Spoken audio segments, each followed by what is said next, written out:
Hello, and welcome back to the podcast that must not be named. I am Luke. I am Melissa. And we are here moving through Book 3 of Harry Potter, the Prisoner of Azkaban version.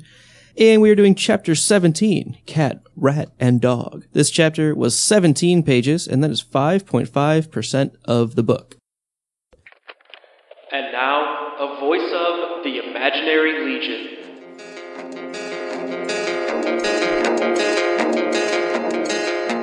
Feline, Rodent, and Canine. Harry, Ron, and Hermione are under the invisibility cloak, heading back to Hogwarts Castle after hearing Buckbeak's execution. They are nearing the castle when Crookshanks approaches, and a clearly terrified Scabbers bites Ron and slips through his fingers. Ron throws the invisibility cloak off himself and runs after Scabbers. Harry and Hermione run after Ron, invisibility cloak trailing behind them. They catch up to him after Ron successfully catches Scabbers. Before they can cover themselves with the cloak again, an enormous, pale-eyed, jet-black dog approaches them. The dog knocks Harry down and fastens his jaws around Ron's arm. As Harry attempts to help, something hits Harry so hard across the face he is knocked off his feet again. He discovers they chase Scabbers to the Whomping Willow, and the dog is now dragging Ron into a large gap in the roots, disappearing beneath the tree. As Harry and Hermione try to find a way past the tree's blows, Crookshanks places a paw upon a knot on the trunk, and the tree stops moving.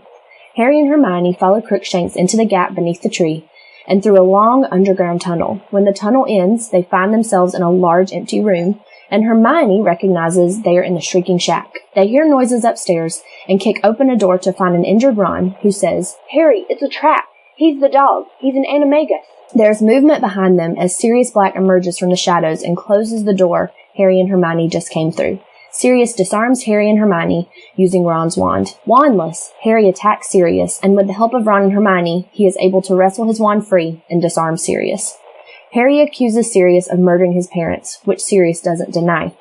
He then accuses Sirius of selling his parents to Voldemort, to which Sirius says he doesn't know the full story. As Harry is contemplating killing Sirius, footsteps are heard downstairs. Hermione calls for help, and moments later, Professor Lupin bursts into the room. After surveying the scene, Lupin shouts, "Expelliarmus!" and disarms Harry. Lupin turns to Sirius and asks, "Where is he?" And Sirius points at Ron. Lupin asks Sirius, "You switched without telling me?" And Sirius nods. Lupin then walks to Black's side, seizes his hand, pulls him to his feet, and embraces him like a brother. Hermione starts yelling at Professor Lupin, who tries to explain the situation, but Hermione won't let him and accuses Professor Lupin of helping Black into the castle, of wanting Harry dead, and being a werewolf. Lupin, finally able to speak, tells Hermione she only got 1 out of 3 things correct. He claims he has not been helping Sirius, he does not want Harry dead, but does not deny being a werewolf. Desperate for a chance to explain the situation, Lupin gives everyone their wands back in order to calm them down and hear his story. He explains he knew where they were that night because he was looking at the Marauder's map. When Harry is surprised the professor knew how to use the map, Lupin explains he helped create the map when he was a student, and that his nickname was Moony. Lupin continues the story and tells the trio that when they were returning from Hagrid's that night, they were accompanied by someone else.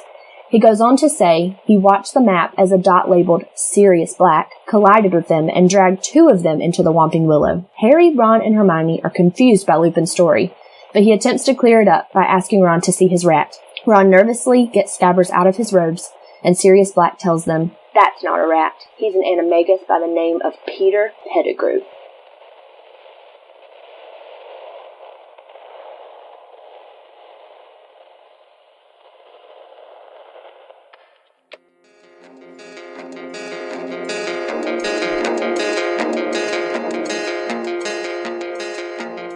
So we are officially introduced to an enormous, pale-eyed, jet-black dog. Yep, we sure are. As opposed to just possible sightings. Right.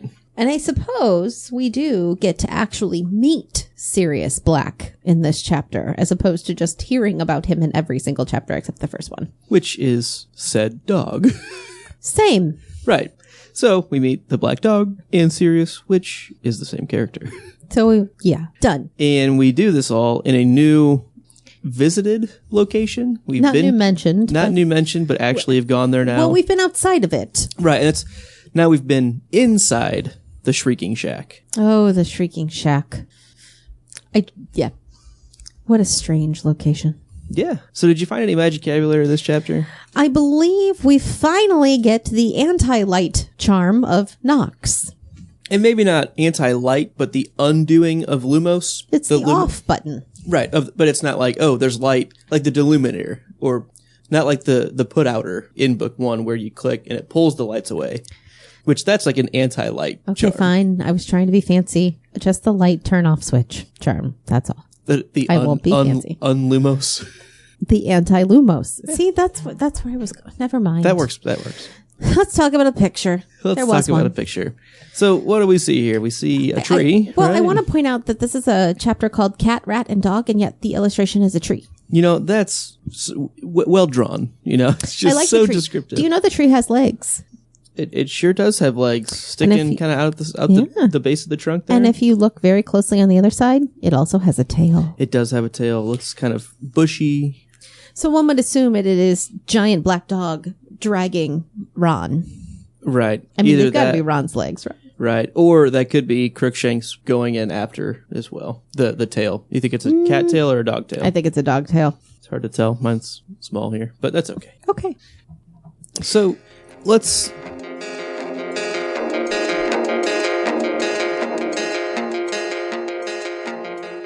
So let's go ahead and get into some of our notes here. Let's see what you got here, Melissa. It's a trap. It's very Star Wars. Yeah. I'm so excited. Ron channels his inner whoever that character is, and if I was a better Star Wars fan, which I am, but not that good, I would know which character shouts, "It's a trap." Which movie is that from? It's from a lot of them. Admiral Akbar. Oh, yeah. Yes. Thank you, Google. Admiral Akbar does that during the Battle of Endor on Return of the Jedi. It's a trap. Yeah. I just was very appreciative that was in there. So then, you know, it's kind of a trap. You know, the rat gets away. Ugh. Crookshanks is involved in this, you know, and clearly seems to be, you know, friends with this dog. And the dog was serious. Yeah. Seriously, it was. And that just always shocked me the first time I read it. I was like, wait, hold on. He's what? So I think it's kind of funny that, you know, Sirius Black was after Harry and attacks Ron in the dormitory a couple chapters ago. Right. And here, the Grim, I mean, at that point in this chapter, we don't know that it's Sirius Black. Right. But the Grim has also been after Harry, and Ron naps Harry's best friend again. Like, even with it being serious, it's still kind of funny that he gets Ron both times. And like, what is that all about? What's he got against Ron? Does Sirius really think that Harry has bright flaming orange hair, like red hair? I mean, apparently he's supposed to look just like his dad. Come on, I thought you have no idea. Yeah, I know, that's really funny. So let's talk about Crookshanks, right? Yeah, and knowing how to mess with the tree. What's up with that? Yeah, clearly seems to be friends with Sirius as a dog, right? And knew how to freeze the tree to kind of help Hermione and Harry get in after. And pretty weird. We know that they've been in cahoots. This dog character and Crookshanks, not knowing what for or for what purpose, but apparently stealing Ron is part of that purpose. Ron nabbing. Yeah, I like that. Ron napped. So this plan for Sirius was pretty successful, like steal Ron, get Harry away from the school, basically, get him one-on-one, I guess, to do this deed finally, as opposed to doing it in the Hogwarts grounds, which would be dangerous. Better in the shack that no one enters. Right, yeah. I mean, and if it has to be 3 kids, fine, but I would prefer to be just the one dying tonight, as he says in the chapter. So I don't know. It's pretty interesting. It's nice to see that maybe it's not nice to see, but it's interesting to see that this plan has finally worked for him. There you go. So the part that really intrigues me is when Harry sort of starts fighting back against the plan, if you will. So Harry loses his mind at one point and just jumps and lunges for Sirius without any magic and without his wand. I have always loved that moment. To me, it's a very human emotion of you killed my parents, oh my God, they killed Kenny kind of a moment. Yep. And he just attacks with his fists. And here he is, this 13-year-old kid trying to literally just beat up a grown adult. So it doesn't really do any good. But I like that moment of just forgetting about magic and forgetting about, what I could do and just attacking, seeing red, if you will. I think that's exactly what I would expect a kid to do in that moment. I think JK nailed it. Mm-hmm. He had forgotten about magic. He had forgotten that he was short and skinny and 13, whereas Black was a tall, full-grown man. All Harry knew was that he wanted to hurt Black as badly as he could, and that he didn't care how much he got hurt in return. Perhaps it was the shock of Harry doing something so stupid, but Black didn't raise the wands in time. One of Harry's hands fastened over his wasted wrist, forcing the wand tips away. The knuckles of Harry's other hand collided with the side of Black's head, and they fell backwards into the wall. I agree. It's very human animal instinct, just attack. And, Harry, boxing champ over here, just lays into him. He just lets him have it. Except that he just sort of stands there and takes it. Well, they all fell backwards. Yeah. But he doesn't fight back. It's not like he got, I don't know. I mean, it does say there's a blinding flash as the wands in his hand sent jets of sparks that missed Harry's face by inches. Mm-hmm. But I wonder if that's on purpose. I mean, it might have been. I thought it was smart of Harry to basically force the wand hand away with his left hand as the lunging to kind of throw this haymaker, References I don't understand. That's just a term for a punch. It's pretty common. Yeah, I don't box. To throw this right hook. Thank you. I know that one. Okay. In my world, it'd be a left hook, but still. Yeah. But yeah, no, I think that's a pretty interesting scene for sure, where he just loses it and goes into full-fledged attack mode. I will say though, for me, the most surprising part, beyond just the whole "it's a trap" and Sirius is there, is that Lupin shows up. Yeah, no kidding, right? Yeah, what's up with that? Seems to maybe still be friends with, maybe not friends, but they seem to have some kind of understanding going on that is really odd and unexpected. We knew that they had been friends growing up, and even in this chapter, Lupin's saying, we haven't been friends, for 13 years. Yeah, you're wrong, said Lupin. I haven't been Sirius's friend, but I am now. Let me explain. What do you mean you're his friend now? He just rod-nabbed someone. Just rod-nabbed him. And yeah, so that comes right after the, or is that right before? That comes right around the, not at all up to your usual standard, Hermione. 1 out of 3, I'm afraid. I like that line. Yeah, because she basically says, you've been helping him. No. I'm saying no. She was wrong on that one. Right. You've been helping him all year. You're still friends, and you're a werewolf. And he wants him dead. Was that he one wants Harry dead? So it's Harry, don't trust him. He's been helping Black get into the castle. Wrong. He wants you dead too. Wrong. He's a werewolf. True. Okay. Yep. 1 out of 3. Not up to your usual standard, Hermione. Oh, Hermione. It's nice to see Lupin a little disappointed in her. He is such the teacher. Yeah. Always the teacher. I like that. I think that's funny. Oh. Let's talk about Hermione knowing that Lupin was a werewolf. Sure. What do you got? She's amazing. She's pretty bright. For a nerd. She's nerd power. You know what I mean? She's using the power of intelligence to battle evil. Yeah. Research, deduction, the whole package. She could be Sherlock Holmes. She could be, but she's Hermione instead. My last big thought is, wait, Lupin wrote the map? Yeah. Knew how to use it. Yeah. And wrote it. Right. Yeah. That was kind of odd.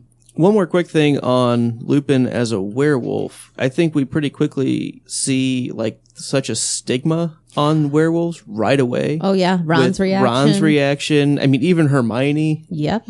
Now that even though she's known, but the fact that it's now out in the open, it seems like her demeanor towards Lupin has entirely changed. And yeah, maybe that's more, hey, what are you doing here with this known killer? And you seem to be very friendly. So maybe she's second guessing even what she's learned about werewolves and, just the common misconceptions or preconceived notions about what that means. But Ron is right away don't you even come near me, you dirty, dirty werewolf, you. But it's Lupin's reaction to that always struck me because he stops. Because here's these kids who, maybe that's an awkward situation at the moment, but kids that he's really worked with having that same gut bias, prejudice reaction. And he's back going, okay, I'm going to take a deep breath. I'm going to be the adult in the situation. how long have you known? And he starts like talking it through as a teacher would. And he even forces the laugh of you're the cleverest witch. Right. You know what I mean? He's very calm and like thoughtful about it. There's not really a lot of emotion to his next few words. It's very detail factual related because that's probably how he spent his whole life. Like, oh yeah, I have to be able to respond well to this. Right. So I think it was a very telling moment for him on how put together he is. How he's learned to cope Yes. over the years. And, I mean, right away after that, he sees that all happen, kind of cools things over a little bit, and Harry's still not really buying it. He's still, Right. you know, in ferocity mode. And, Lupin's like, here, have all the wands. You guys are armed and we're not. Like, can we rationally talk about this and figure out what's going on Right. here?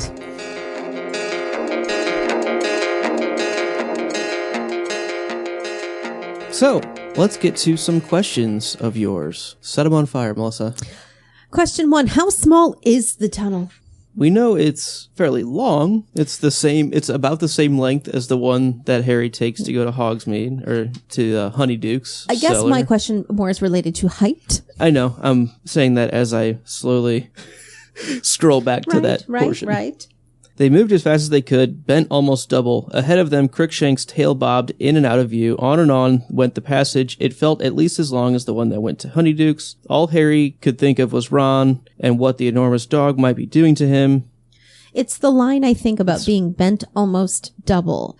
I mean, we're talking 2 teenagers here, so we're not necessarily full grown, but it's just so short and uncomfortable for being like that for that long. How is that a very... Yeah, I mean, it sounds like it's maybe like 4 foot Maybe. ceiling height. Right. I mean, because if they're, say, 5'5", you know, right. little under 6 foot, even that, like shorter than that, you're going to be ducking down, you know, pretty badly. Yeah, sounds pretty uncomfortable. Yeah, I that's always bothered me because if it's really a secret passage, wouldn't you think it'd be a little more accommodating to people sized? I guess so. I mean, but it's also supposed to be a secret passage. I know, but It's not here for luxury. All right. okay, you know what? Let's magic the thing open a little bit better You know, that's a good point.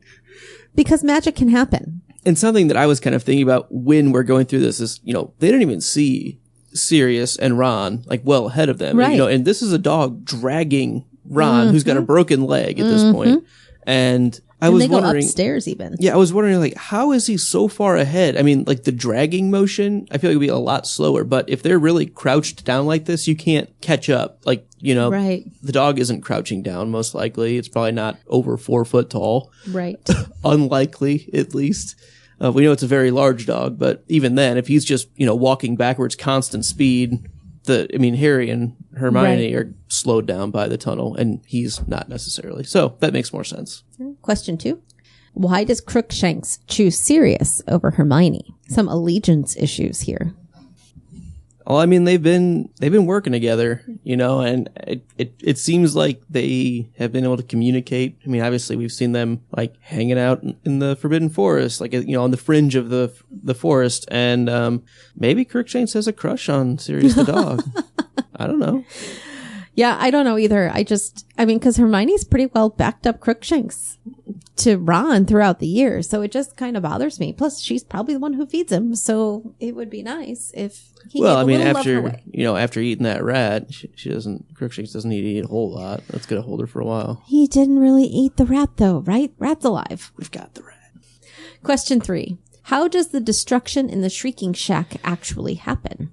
So it doesn't seem very haunted in here, right? It seems like if this was the most haunted place in Britain, that we would have some evidence of ghosts, like, while this is all going on. Well, and ghosts can't touch things. Right, so and how are there Harry's broken like, stuff? ghosts can't do this.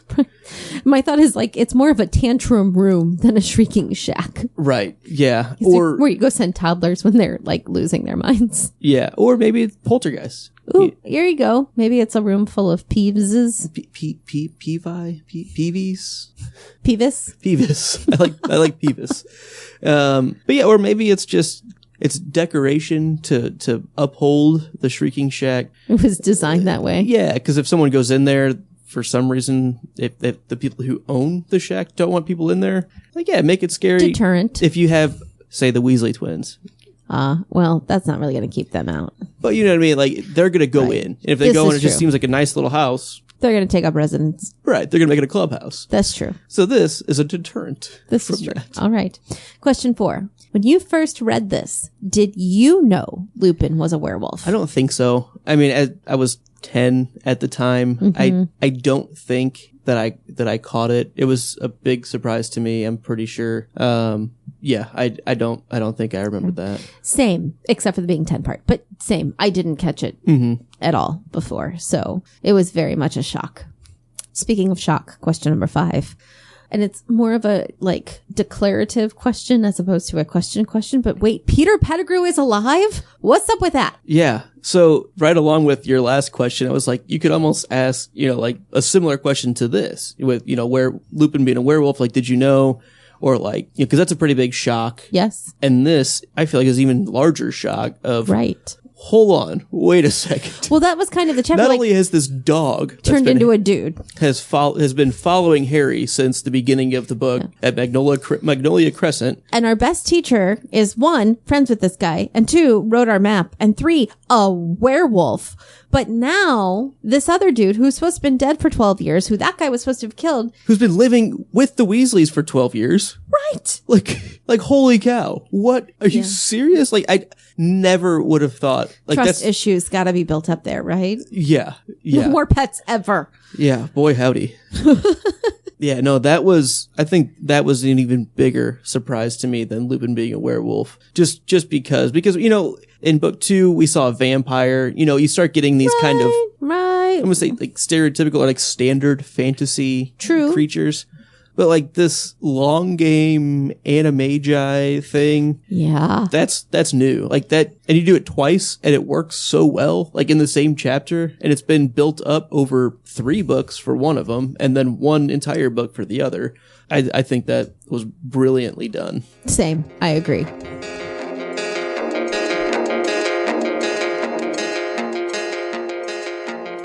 So let's get into our chapter superlatives. Melissa, what was your favorite line? So my favorite line is a Ronism. I haven't picked many this book, although it tends to be my favorite, and it's not a funny line, but it's a Ron line. And he says, "If you want to kill Harry, you'll have to kill us too," he said fiercely, though the effort of standing upright was draining him of still more color, and he swayed slightly as he spoke. To me, it just shows in that one moment what Harry's friends will do for him. Mm-hmm. Yeah, and we know that he would sacrifice for them. It's nice to see that reciprocated, Yes. that it is truly Yes. all 3 of them, all for one. And, One for all. right. I mean, it really is. And it can't get any more of a high stress, dire situation. Like, here's a guy who's broken, literally broken. Oh, yeah. Needs to lay down, will probably be passing out soon. And it doesn't matter because you are not going to get my friend without getting me. Right. And they are literally in the face of this terrifying man. Right. Who has been hounding them all year. Nice. Well done. And it was a happy accident. Yay. All right, Luke, what was your favorite line? "What?" said Ron again, holding Scabbers close to him, looking scared. "What's my rat got to do with anything?" "That's not a rat," croaked Sirius Black suddenly. "What do you mean? Of course he's a rat." "No, he's not," said Lupin quietly. "He's a wizard." "An Adamantus," said Black, "by the name of Peter Pettigrew." Dun, dun, dun. Scene. I love a good, well-written cliffhanger. Cut to commercial. Exactly. And that was a pretty well-devised one. It's true. Yeah. Big fan. Big fan. Big Good choice. fan of that line. And it just sets up the rest of everything. Start questioning Awesome. everything. Oh, it really does. Yeah. It is so hard to stop at this chapter. Oh, yeah. No, Because- we have to wait a week. This is killing me. Sorry, folks. Okay, Smalls. So with that, who is your chapter MVP? It shouldn't really be a surprise based on my favorite line. I'm going to say Ron, because not only was he beaten and broken, he also decided to defend his friend to the end. Mm-hmm. And he's the one whose rat's been causing all the trouble, apparently. So Right. not only does he have a broken leg, not only is his best friend about to die, he also is the one who finds out that it's his rat that they're going for. Yeah, it's good friendship Ron stuff for sure. I mean, good Hermione stuff too, but it tends to be a Ron-centric focus for me on this one. No, I agree. My honorable mention, I'm going to give to Lupin here for his reaction to the truth of his werewolfhood. Not that he was finding it out for the first time, but watching their reaction to it. And reacting to how they were perceiving what that would mean. And actually, it seems like he's still being very the same Lupin that we've known this whole book. He wants to help guide them and work through this, together, not just, well, this is what it is and that's what it's not. No, it's let's try to think through this critically together. Like, let me help you make the right thought process here. So I think it's a good scene for him, even though it's still pretty sketchy. Like in their minds at the time. Yeah, pretty sketchy. You definitely don't know if you should trust him, but you want to. Mm-hmm. I think is how I feel about it. Right. Yeah. So we'll have to see how this ends up.